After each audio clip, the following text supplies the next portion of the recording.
Well, hey, welcome back to Overnight Accountant's course on Realtors and reducing taxes. Hey, we are back on to expenses on Schedule C. I know that's where we've been for a while, but we were sidetracked there a little bit with the home office deduction, which is actually in another area, so we're going back in order. So right now we're going to talk about commissions and fees on line 10. Let's talk a little bit about commissions. Now, commissions and fees go on line 10, and it can be very confusing, particularly with the term fees because they mean different stuff. But let's go in here.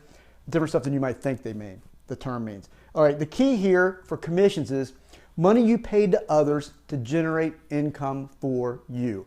That is a definition of a commission. Now, what I want you to do, if you do have these commissions that you're paying, make sure these fees are paid from income that is reported to you on Form 1099 miscellaneous. If you don't have income coming in, you don't have an expense if that expense is not included as part of your income, if that makes sense. So let's use an example here. Let's say you're splitting a commission like with the buyer-seller, or you're splitting it with another party. That could be considered a commission because you're taking part of your commission and give it to somebody else. So say for example, you're splitting it with the seller-buyer's agents at closing. That is probably not going to be included in your income on your Form 1099 miscellaneous, so therefore you wouldn't have an expense for it. So you would have no deduction. So if the fees are removed at closing, income's probably not included on your 1099 miscellaneous. But be sure and double check with your broker, whoever's preparing that 1099 miscellaneous, just to see what all is included in that, to make sure if it is included, you want to definitely take the deduction. But generally speaking, it's not going to be. So let's say, for example, you pay a finder's fee, a commission of 1% for leads that result in a listing. So you're paying some folks a finder fee. Let's say they sell you, find you a property, you give them 1% commission, or part of your commission as a finder's fee for them, and that's not including closing. You do this separate transaction, that will be considered a commission. How about example, you pay a telemarketer $10 per appointment made by contacting homes that are for sale by the owner. That's another example of a commission that will be included on line 10. Now remember, these are generally fees related to generating income for you. Now let's discuss fees. And you'll notice I have fees in parentheses, or quotes rather, because it's a very confusing term, because a lot of these items are going to go somewhere else on the tax return. So let me tell you, first of all, you need to remember Form 1099 miscellaneous. Now this would go with commissions as well. Anytime, I back up a little bit, anytime that you pay somebody, as we discussed in the beginning of this course, over $600 in the course of business for services, you may be required to give them a 1099 miscellaneous. Big penalties for not doing it if you have to, so please remember that. Now fees can be confusing, as I said earlier. Now these include fees for other items such as for services. It doesn't include other items for services such as bank fees, internet fees, shipping fees, tax prep fees. All those items can be reported on a different line, so you need to be careful about that. It does, however, include fees for some reason for credit reports. You may not be doing that, but if you are running credit reports on folks, which your bank would usually do, that would be included as a fee. So always remember, ask what for. We want you to get through this whole course. Ask what an expense is for. So if you're paying a fixed monthly fee to a telemarketer, instead of giving them a commission, that would be advertising. If you're giving a finder's fee for a referral, that would be on commissions and fees line 10. So that's it for that section. Let's move on to contract labor. You notice we're moving a little bit faster now, because a lot of these items will only apply to you or most realtors every now and then. But contract labor is one you might find. Again, we always want you to ask why. You want to ask what was the payment for. These are for payments to individuals or businesses for services that do not go on another line. So let's say, for example, it doesn't go on advertising. It's not included in the professional or legal fees.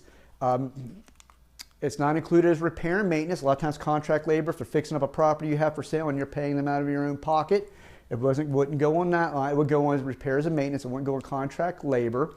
You're actually going to have very few deductions on this line for contract labor.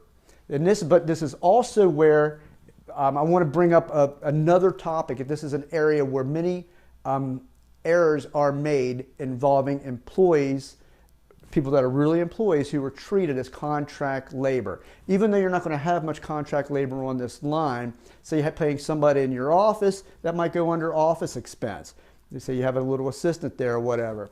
But regarding commission fees paid to anybody, even whether it goes on another line, I want to take an opportunity here to share some information about employees versus contract labor.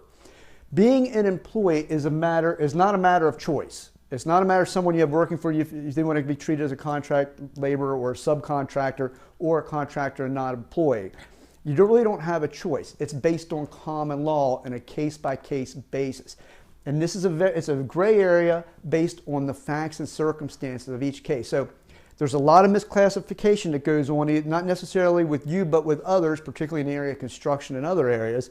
I just want to let you know about this just so you can be informed.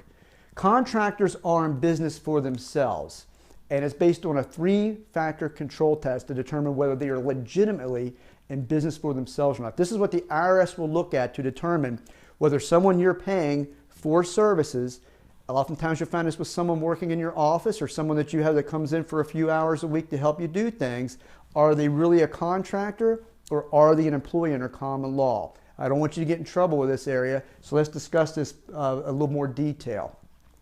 Basically, the more control the payer has over the person who they're paying, the more likely that individual is to be an employee rather than a contractor. Let's look at the 3 factors, okay? One is financial control. Are you paying this person by the job or by the hour? The more likely you're paying them by the hour, that's more control on your end. If they're filling out a timesheet, that's kind of like an employee, less like a contractor. Who provides the supplies and the tools? If you're providing the supplies and the tools, more likely they're an employee. And you remember, someone in business for themselves would usually supply their own tools. Does the payee, the person you're hiring or the person you have working for you, do they risk losing money like a business owner would? The less likely they risk losing money because you're paying them by the hour, they don't really have any risk as a business owner, the more likely they would be considered an employee under that test. What about behavioral? Who controls the hours?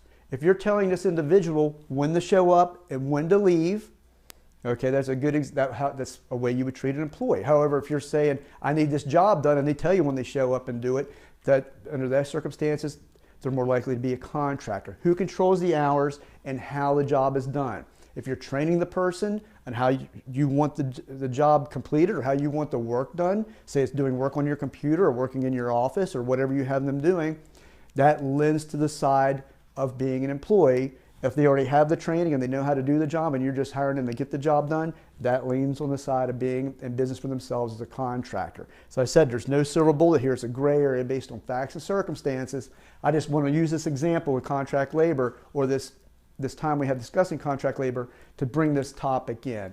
The final test is a relationship test.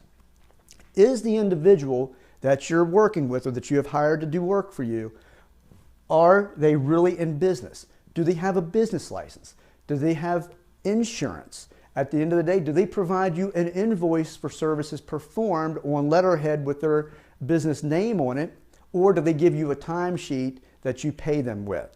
These are some of the factors you need to look at when doing this. If you treat somebody like they're an employee and not like a contractor, for all practical purposes, they probably are an employee.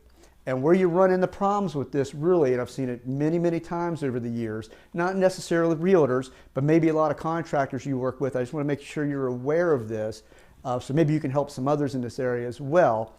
But you run into this, you pay them for a while, and then you don't have a job for them anymore, and they go file for unemployment.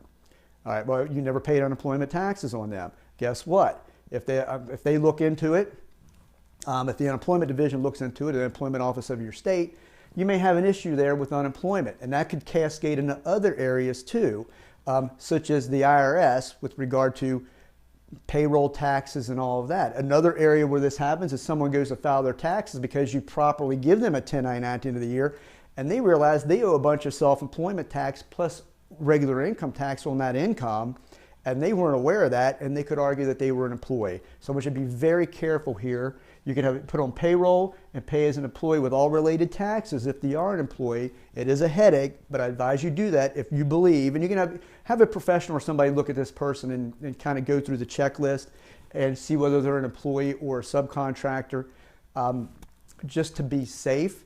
Now, if they are an employee, we're not really covering employees in this course, but their wages would be reported on line 26 as wages.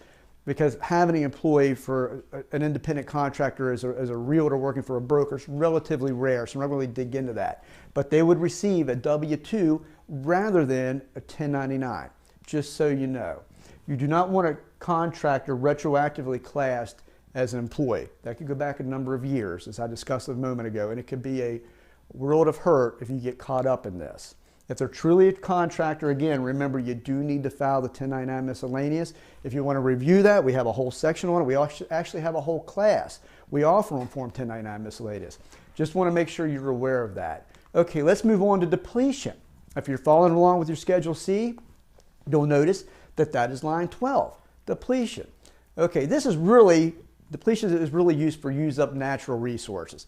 It's going to be very rare for realtors. It's kind of like depreciation, except you're allowed, oftentimes it's like 15% of whatever the royalty is for that year. It's generally related to royalty income.